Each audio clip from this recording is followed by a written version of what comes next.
Olá, pessoas! Espero que vocês estejam bem. Hoje a gente vai começar mais um conteúdo novo na nossa disciplina TET.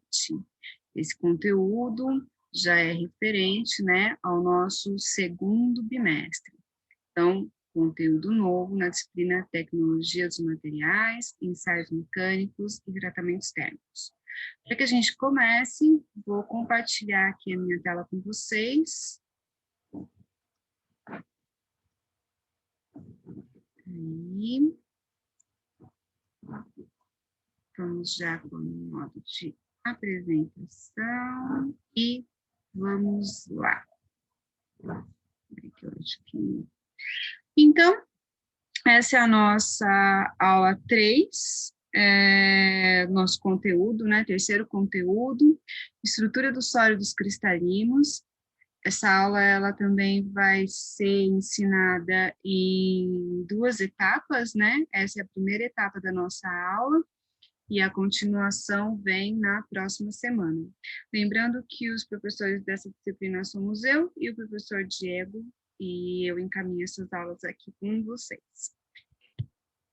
Bom, o que a gente vai aprender nesse conteúdo, Sobre esse conteúdo, estrutura dos sólidos cristalinos. Bom, primeiro, conceitos fundamentais sobre o que é ser cristalino e o que não é, o que é um retículo, uma rede cristalina, uma célula unitária, do que se trata, entender o conceito de número de coordenação e fator de empacotamento atômico, conhecer algumas estruturas cristalinas de metais. A gente falamos até o conteúdo anterior, que os metais apresentam estrutura cristalina no estado sólido, Então, nós vamos conhecer 3 delas mais profundamente: a estrutura CFC, cúbica de faces centradas, a estrutura CCC, cúbica de corpo centrado, e a estrutura HC, hexagonal compacta. E hoje, a nossa aula de hoje, ela vai chegar até a estrutura CFC apenas, Cálculos de densidade, polimorfismo e alotropia, sistemas cristalinos, todos os demais, porque ao total eles são 14. E densidade atômica linear planar, a gente vai conhecer na segunda etapa desse conteúdo. Com relação a conceitos fundamentais, então, a classificação de um material de acordo com a organização dos átomos, de acordo com a forma como os átomos desse material se apresentam, se eles estão em estruturas organizadas, ordenadas ou desordenadas, podem variar, Num padrão, um arranjo cristalino, que é um padrão tridimensional que se repete, de longo alcance, como esse aqui, Aqui a gente está vendo em 2 dimensões, mas tridimensionalmente a gente vai poder observar num vídeo. E o não cristalino, Um arranjo não cristalino ou amorfo, onde a ordem atômica de longo alcance está ausente, então está tudo bagunçado, não tem ordem nenhuma, As coisas estão desorganizadas aqui dessa forma, como essa imagem está mostrando para vocês. A forma geométrica externa tem como consequência o arranjo interno dos átomos ou das moléculas da estrutura cristalina, por exemplo. Com relação a todos esses, a gente chama aqui de pedras, esses cristais, esses materiais, esses minérios, a gente está vendo que externamente parece que elas foram cortadinhas, Tem esse efeito geometricamente bem definido. Isso tem a ver com a cristalinidade da vanadinita, magnetita e com o rutilo. Então, esses materiais, a forma externa deles tem a ver com o tipo de estrutura cristalina que eles apresentam internamente na organização dos seus átomos. O que é uma célula unitária, então? A gente tem muito, acho que, consumado para nós, na nossa cabeça, a ideia de uma célula de um material orgânico, como, por exemplo, o sangue, como, por exemplo, a nossa pele. Aí, lá em biologia, a gente estuda aquela célula bem redondinha, na forma, onde lá dentro tem várias estruturas celulares. E aí, tenta transpor essa ideia aqui para a célula unitária. O que não funciona muito bem, apenas a gente consegue fazer uma correlação muito importante quando fala que pela multiplicação das células é que todos se formem aqui também, mas porque aqui a gente tem que aprender a lidar com célula unitária e cristalinidade também. Para a gente começar a estudar uma célula unitária, que é o que a gente está vendo aqui, ó, este cubo, onde eu tenho um átomo, né, uma bolotinha em cada vértice, uma bolotinha no centro de cada uma das faces, eu posso dizer que é uma célula unitária. Mas, meu Deus, tem célula quadrada? Ou cúbica? Quando a gente está falando de metais, tem sim, né? O espaço interatômico, né, essa distância aqui entre esses átomos, ela é igual, por isso que a estrutura é cúbica, e essa organização ela é muito bem ordenada, de acordo com a quantidade de energia presente aqui nesse sólido. Para a gente começar a estudar a célula unitária, como é que a gente vai tratar, né, os componentes aqui, os átomos e a sua organização, principalmente nos metais, outros materiais com estrutura cristalina bem definida no estado sólido. Os átomos, a gente vai lidar com os átomos como se eles fossem esferas sólidas, portanto, eles vão ter um diâmetro bem definido. O retículo, né, a rede, essa organização aqui, é uma matriz tridimensional, como a gente está vendo, de pontos que coincidem com as posições dos centros dos átomos. Então, aqui, ó, eu considero a distância dos centros de cada um dos átomos igual para todos eles, né? Os átomos dos vértices, os átomos das faces. Para quê? Para que eu possa tomar o centro do átomo como o ponto da onde eu vou medir as distâncias aqui da minha matriz. A célula unitária é esse bloquinho aqui, ó. Eu vejo que dentro desse reticulado completo, dentro desse todo sólido organizado de átomos, eu posso extrair aqui um pedacinho, considerando que todos os átomos são esferas sólidas, traçando a partir do centro deles, eu posso extrair esse pedacinho aqui e ver que nesse pedacinho cúbico eu tenho 8 átomos, um em cada vértice e um no centro de cada uma das faces. Essa célula unitária, ela vai se repetir ao longo de toda a estrutura cristalina, da mesma maneira que um tijolinho se repete numa parede. Ela é um padrão, né? Ela vai se repetir e vai estar ali, né, num processo de solidificação, se multiplicando de maneira a gerar um sólido cristalino completo. Um material, um elemento, um material metálico sólido e inteiro. A menor subdivisão de uma rede cristalina, isso aqui é uma rede cristalina, né, onde os átomos estão organizados de maneira geometricamente bem definida, a menor subdivisão, que é aqui, ó, essa célula unitária, conserva as características gerais de todo o retículo. Então, essa célula aqui se repetindo, né, para construir toda essa rede cristalina, é a mesma coisa que um tijolinho, vários tijolinhos de padrão, se unindo para dar origem a toda essa parede.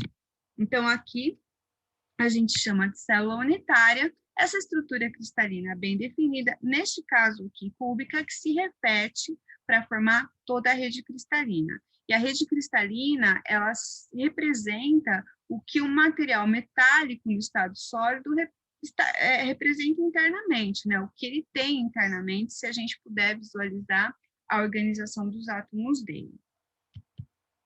Aqui a gente pode ver, né, como que isso se forma. Vejam ali os átomos se organizando no processo de solidificação.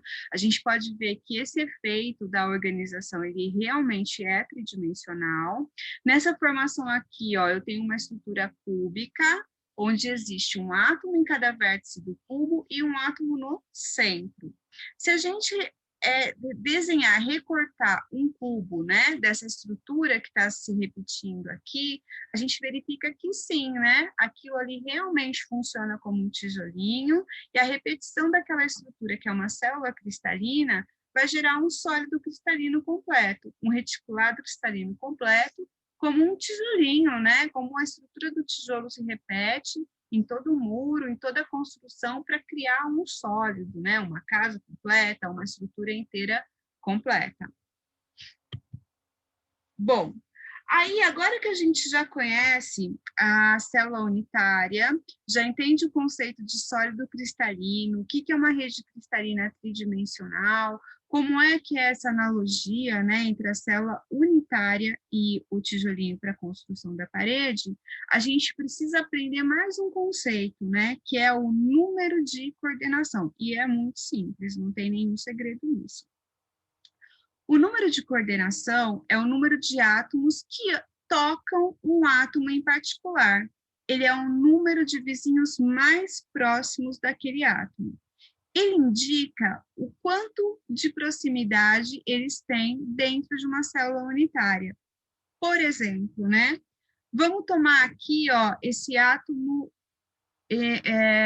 preto, esse átomo mostrado aqui no centro. Esse átomo tem 1, 2, 3, 4, 5, 6 átomos vizinhos mais próximos dele. Sendo assim, o número de coordenação aqui, ó, nessa estrutura A, o NC, número de coordenação é 6. Agora, eu vou olhar para esse átomo aqui, ó, no centro dessa estrutura cúbica. Ele vai ter 1, 2, 3, 4, 5, 6, 7, 8 átomos mais próximos deles. Aqui a gente vê uma representação em esferas reduzidas, para a gente poder conseguir visualizar como que é esse arranjo. Mas na estrutura real, né, quando os átomos estão no seu tamanho real, lá dentro da estrutura cristalina, que é microscópica, né, para os nossos olhos, a gente não consegue ver a olho nu, só com o auxílio do microscópio. Quando eles estão lá na estrutura cristalina, eles se tocam, né, esses átomos. Aqui a gente não faz eles se tocando para poder, de fato, enxergar o que está acontecendo, é uma representação, né? Isso aqui não é uma imagem real dos átomos, é uma representação dos átomos na estrutura cristalina. Então, aqui, ó, nesse caso dessa estrutura cúbica, este átomo preto, ele tem 8 átomos vermelhos mais próximos dele, 8 vizinhos mais próximos. Então, o número de coordenação, o NC, dessa estrutura B é 8. Então, aqui, estrutura A, 6 vizinhos mais próximos, número de coordenação igual a 6. Estrutura B, 8 vizinhos mais próximos, 8 átomos vizinhos mais próximos, número de coordenação igual a 8. Nos metais, cada átomo da rede cristalina, mas esqueci o que é rede cristalina, aqui, ó. Cada átomo dessa rede cristalina aqui, desculpa, cada um desses átomos vai ter o mesmo número de vizinhos mais próximos. Por quê? Porque o padrão se repete, né? A gente viu que essa célula unitária aqui, ó, ela é só um tijolinho dessa parede inteira. O padrão vai se repetir. Então, cada átomo do sólido cristalino, do reticulado cristalino, vai ter o mesmo número de vizinhos mais próximos. Isso quer dizer o quê, né? Se essa célula aqui, ó, se essa célula unitária cúbica, que vamos começar a chamar de célula unitária para já se acostumar com o termo, né? Se essa célula unitária cúbica aqui, ó, se nessa célula eu sei que este átomo aqui tem 8 vizinhos mais próximos, se eu volto lá para o reticulado, eu sei que todos os átomos desse reticulado inteirinho terão 8 vizinhos mais próximos se for um reticulado daquele tipo de célula. Então, se eu descobrir o número de coordenação de um átomo no reticulado cristalino, eu sei que ele vai ser o mesmo se o reticulado todo for da mesma estrutura cristalina. A gente vai conseguir compreendendo isso melhor, né, conforme a gente for avançando nesse conteúdo que, particularmente, para mim, é muito interessante. E agora, ó, já aprendemos número de coordenação, a gente precisa também aprender o conceito super fundamental de fator de empacotamento atômico. Que nome, né? Tem a ver com fazer pacote? Não. É saber quanto deste volume da célula unitária, o volume mesmo, né? Aqui a gente está falando do volume de uma estrutura cúbica. Quanto desse volume interno da estrutura cristalina, da estrutura cúbica, está ocupado por átomos, massa mesmo de átomos. Quanto o átomo ocupa desse volume. Então, o fator de empacotamento atômico vai ser calculado, né? Dividindo-se o volume de cada átomo, o volume dos átomos que estão presentes lá, pelo volume total da célula. Então, como a gente faz uma aproximação, né, para que os átomos sejam considerados esferas? E para que essa célula unitária aqui, a primeira, né, essa primeira que nós estamos vendo aqui na nossa imagem, ela é considerada um cubo. A gente tem que trabalhar com o volume do cubo. No segundo, a célula unitária, os átomos continuam, né, sendo assemelhados a esferas, considerados esferas. Mas a célula aqui, ó, ela não é mais cúbica, né? Ela é uma célula do tipo hexagonal. Então, o volume total da célula vai ser calculado neste segundo caso aqui, calculando-se o volume total de uma célula hexagonal, de um hexágono. Bom, e aí o que mais a gente precisa aprender? Que o fator de empacotamento atômico é o volume de átomos pelo volume total da célula, então o volume dos átomos esféricos pelo volume total da célula, considerando a forma geométrica que ela tiver, nesse caso aqui cúbica, nesse caso aqui hexagonal. Nesses dois casos aqui, né, a gente vai ter fatores de empacotamento que podem ser calculados. Aqui, ó, como conceito fundamental, eu já informo vocês que 0,74 é o valor máximo possível quando a gente está trabalhando com esferas iguais. Então, isso é um número, né? A gente já vai entender como é que chegou nisso aqui, mas é o maior número que a gente vai chegar nessa razão aqui, ó, quando a gente trabalha com átomos com o mesmo diâmetro. O que são os parâmetros de rede, né? Aqui a gente está vendo uma distância A, que vai ser igual para todos os átomos, porque isso aqui é um cubo, né? E aqui a gente está vendo uma distância A, que vai ser igual para todos os átomos da base e para todos os átomos do topo. Mas eu tenho aqui uma distância C, é um outro parâmetro, né? Uma outra distância, diferente de A, que vai ser a distância, vai ser a altura, né, desses átomos da base para esses átomos do topo.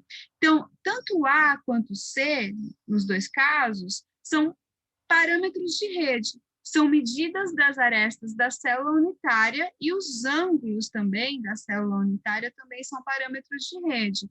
Por exemplo, né, eu sei que o ângulo formado entre esse eixo e esse eixo num cubo é um ângulo de 90 graus. Esse é um parâmetro de rede. No caso da estrutura cúbica, o ângulo vai ser igual em todos os eixos, né, coordenados. Mas se eu estiver falando aqui, né, dessa estrutura hexagonal, eu vou ter ângulo de 90 graus entre esse eixo vertical e esse horizontal, mas entre, né, as retas aqui presentes na base, eu não vou ter ângulos de 90 graus, vou ter ângulos diferentes disso, né? Então, os parâmetros são diferentes para cada tipo de estrutura cristalina, mas é muito interessante e importante, né, conhecer esses parâmetros de rede, porque eles vão determinar características muito importantes na configuração geométrica das células cristalinas. É importante saber identificar, né, onde estão esses parâmetros. Bom, as estruturas cristalinas dos metais, o que a gente pode falar sobre elas, né?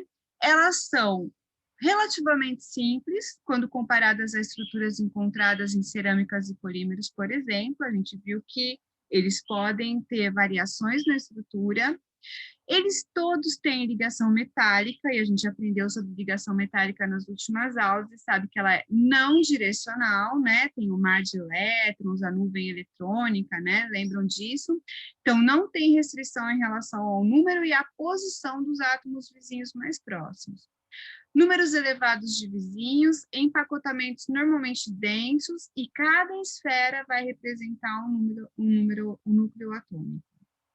Aqui, ó, a gente tem uma relação de elementos metálicos, como o alumínio, cádmio, chumbo, o cobalto, cobre, o cromo, o ferro alfa. A gente já mais para frente vai entender porque tem esse alfa aqui na frente do elemento ferro, tem a ver com a estrutura cristalina dele, né? O ferro é um elemento alotrópico que muda de estrutura cristalina em função da temperatura e da pressão. E no caso aqui, né, quando o ferro, ele é um ferro do tipo alfa, significa que a estrutura cristalina dele é CCC, cúbica de corpo centrado. E o molibdênio. Aqui eu vou ter, né, a estrutura cristalina de cada um desses elementos metálicos e o raio atômico, né, dos átomos que compõem a estrutura cristalina desses materiais. Então, o que quer dizer CFC? Cúbica de faces centradas, HC, hexagonal compacta, e CCC, cúbica de corpo centrado. Eu já vou mostrar para vocês o que é uma estrutura cúbica de faces centradas. Uma estrutura cúbica de faces centradas é essa aqui, ó. Numa estrutura cúbica de faces centradas, eu vou ter 8 átomos, um em cada vértice, e um átomo no centro de cada uma das faces do cubo. Por isso, cúbica de faces centradas. Um átomo no centro de cada uma das faces do cubo. Vamos aprender o que é uma estrutura do tipo CCC, cúbica de corpo centrado. Uma estrutura cúbica de corpo centrado é uma estrutura desse tipo, onde eu tenho 8 átomos, um em cada vértice do cubo, e mais um átomo no centro geométrico e espacial do cubo. Essa é uma estrutura cúbica de corpo centrado. E uma estrutura HC, uma hexagonal compacta, né? Uma estrutura hexagonal compacta é quando os átomos estão organizados nesse tipo de estrutura aqui, ó, um hexágono, uma estrutura hexagonal. Nesse caso, eu vou ter átomos em cada um dos vértices, então, eu tenho 6 átomos nos vértices da base, 6 átomos no vértice do topo, um átomo no centro da base, um átomo no centro do topo e 3 átomos dispersos a uma mesma distância, tanto das faces quanto da base e do topo, né? Então, essa é uma estrutura hexagonal compacta. Só para vocês não ficarem perdidos ali em relação à nomenclatura, né? Depois a gente vai voltar ali. Então, níquel, ouro, platina, prata, tântalo, titânio alfa, tungstênio e zinco, e as estruturas cristalinas deles aqui, e raios atômicos. Isso aqui, ó, são características intrínsecas dos materiais, isso não muda, né? Isso pode ser consultado. E essas são informações muito importantes para que a gente entenda, né, internamente, como que esses átomos estão organizados, qual é o espaço que eles ocupam nessa célula unitária, entre outras propriedades super importantes de todos esses materiais. Então, o estudo das estruturas cristalinas implica em você entender uma série de conceitos que para a gente não era possível antes, né? Porque você não conhecia a influência desse arranjo de átomos nas propriedades e características dos metais. E agora vai entender. Bom, a gente vai falar um pouquinho sobre a estrutura CFC, estrutura cúbica de faces centradas. E aqui a gente tem uma ideia muito boa de como que a gente pode compreender essa estrutura usando, né, as imagens que a gente pode obter desse sólido cristalino, desse reticulado cristalino. A gente viu, né, que tridimensionalmente, o sólido cristalino, ele se organiza bem assim, né? Bem organizadinho, ele está militarmente, os átomos estão militarmente dispersos aqui. Mas por que eles ficam assim no estado sólido, né? Porque quando eles estão no estado sólido, eles estão no nível mais baixo de energia deles. Sendo assim, eles procuram posições favoráveis para eles, posições em que eles fiquem confortáveis com aquela quantidade de energia que eles têm para despender. E essa organização, naturalmente, é essa organização sólida, cristalina e organizada. Eles querem estar assim, né? Esse arranjo é muito favorável para os metais, para os elementos metálicos. Na estrutura CFC, cúbica de faces centradas, a gente tem, né, 8 átomos, um em cada vértice do cubo. Eu estou pegando esse pedacinho aqui, ó, estou tirando o tijolinho dessa parede aqui, estou tirando o meu padrãozinho, e nesse caso aqui o meu tijolinho é um tijolinho CFC, o padrão é esse, trazendo para cá numa representação em esferas reduzidas, né, mostrando só o núcleo dos átomos, para a gente entender, né, como que é esse desenho da estrutura cristalina. Eu sei aqui, né, que eu tenho o parâmetro A, distância a mesma, né, em todas as, de todos os átomos uns dos outros, isso é um cubo. Eu sei que essa diagonal aqui, ó, do cubo, vale 4R. Por que 4R? 4 vezes o raio, né? 4 vezes o raio de cada um dos átomos. Olha aqui, ó, eu até coloquei aqui uma imagem mostrando que eu posso desenhar aqui um triângulo retângulo, mostrando que essa distância aqui é 4R. Mas aqui, nessa representação só com núcleo e esferas reduzidas, fica difícil de observar isso, né? Mas se eu fizer aqui um corte mesmo nessa imagem, extraindo de dentro do cubo só a parcela inteirinha do átomo que fica lá dentro, o átomo sólido, não apenas o seu núcleo, né?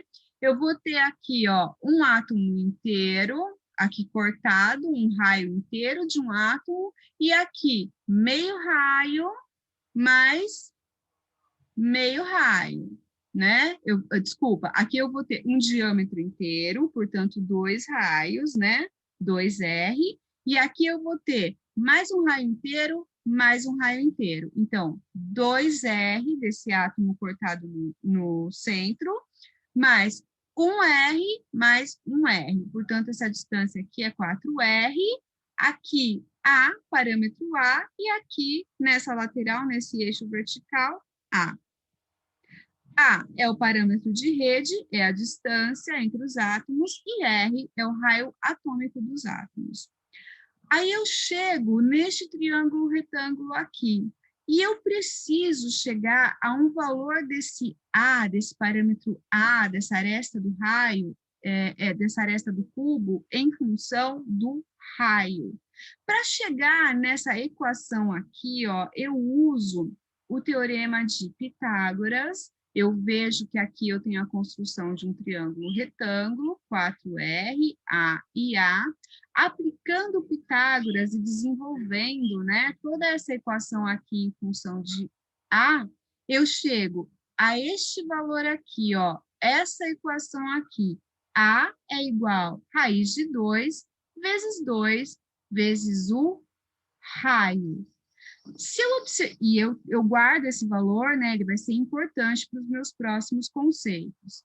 Se eu observar aqui, ó, esta representação que eu tenho, utilizando os átomos inteiros, eu consigo, né, contar a quantidade de átomos inteiros dentro dessa célula aqui unitária, né, dentro desse cubo. E aí eu consigo ver neste corte que eu vou ter metade de cada um dos átomos para dentro da célula unitária em cada uma das faces. Então, aqui a metade, metade, metade embaixo, metade aqui, metade atrás, compondo, né, no total, uma quantidade de 3 átomos inteiros. Eu vou poder somar, né, e considerar que eu tenho 3 átomos inteiros, se eu somar cada metade de átomo de cada face. Como assim? Eu tenho 6 faces no cubo. Em cada face, tenho metade de um átomo. Então, eu juntando todas essas metades, terei 3 átomos inteiros das metades que estão nas faces. Em cada vértice, eu tenho 1/8 de cada um dos átomos para dentro da área interna da célula unitária. Somando esses 8 1/8, eu tenho mais um átomo inteiro. Sendo assim, ó, somando tudo isso, eu chego a um total, né, de 3 átomos somando as metades das faces, mais 1/8 de cada átomo, somando todos os 8/8 presentes aqui nos vértices do cubo. Só um minuto.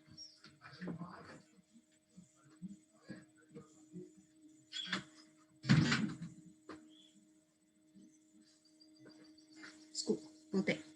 Sendo assim, né, a célula unitária apresenta 4 átomos inteiros, o número de coordenação é 12. Lembram o número de coordenação, o que era? O número de átomos vizinhos mais próximos.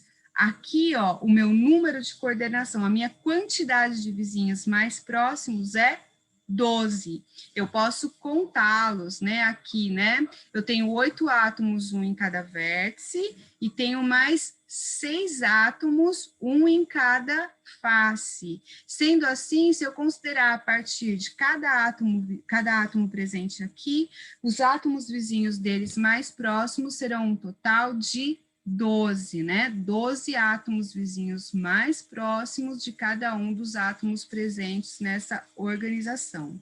O fator de empacotamento atômico aqui, né, dessa célula unitária cúbica de faces centradas, é 0,74. Lembrando que o fator de empacotamento atômico é o quê? O fator de empacotamento atômico é o volume dos átomos, todos eles, dividido pelo volume total da célula unitária. Olha aqui, ó, volume dos átomos pelo volume total da célula unitária. Aqui eu posso ver como que esse cálculo pode ser feito, né? Volume dos átomos pelo volume da célula unitária. O volume dos átomos vai ser o volume desses 4 átomos inteiros que estão lá dentro.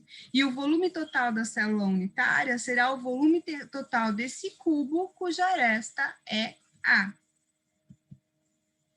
Agora, vamos ver se a gente consegue, né, fazer esse problema aqui, o problema 1, calcular o volume da célula unitária CFC em função do raio atômico. Então, olha, eu tenho aqui raio R, aresta a mesma célula que a gente estava estudando anteriormente. Vamos ver. O fator de empacotamento atômico, então, é definido como sendo a fração do volume que corresponde às esferas sólidas em uma célula unitária. Então, o fator de empacotamento atômico, o volume total das esferas, pelo volume total da célula unitária, VE pelo VC. Tanto o volume total das esferas como o volume da célula unitária podem ser calculados em termos do raio atômico R, já que a gente só está falando de raio, não demos valor para o R. O volume para uma esfera é 4/3 de πr ao cubo. Essa é a equação para calcular o volume de uma esfera qualquer. 4/3 de πr ao cubo. Não criei, tá? Isso já existe há bastante tempo, pode ser consultado. E uma vez que existem 4 átomos por célula unitária CFC, tem mesmo, né? Olha aqui, ó. Metade de cada átomo em cada uma das faces, 6 faces, então 3 átomos, 1/8 de cada átomo em cada vértice. Então, se são 8 vértices, 8 vezes 1/8 mais 1. Então, 4 átomos inteiros. Uma vez que existem 4 átomos por célula unitária cúbica de faces centradas, isso vale para cúbica de faces centradas, o volume total na célula cúbica de face centrada é de 4 vezes 4/3 de πr ao cubo. Então, 4 vezes o volume de 4/3 de πr ao cubo, porque eu tenho 4 esferas, né? 4 átomos. Então, 16/3 de πr ao cubo. De acordo com o problema 3.1, que não tem, né? De acordo com essa informação aqui,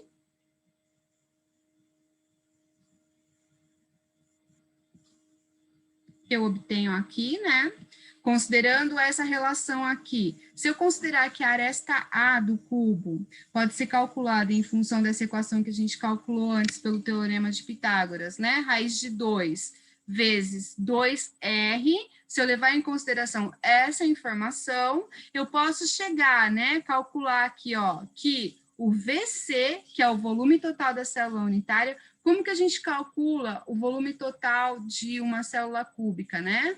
A gente calcula aresta, vezes aresta, vezes aresta. A vezes A, vezes A. Então, a gente vai fazer raiz de 2 por 2R, vezes raiz de 2 por 2R, vezes raiz de 2 por 2R. E aí eu vou chegar a um volume da célula unitária de 16 R ao cubo raiz de 2.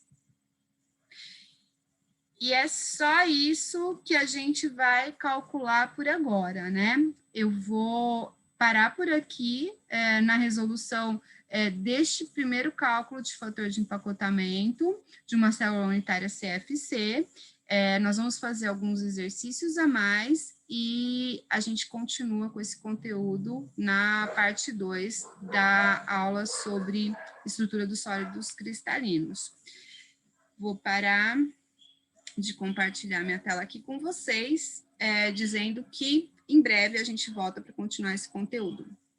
Beijos.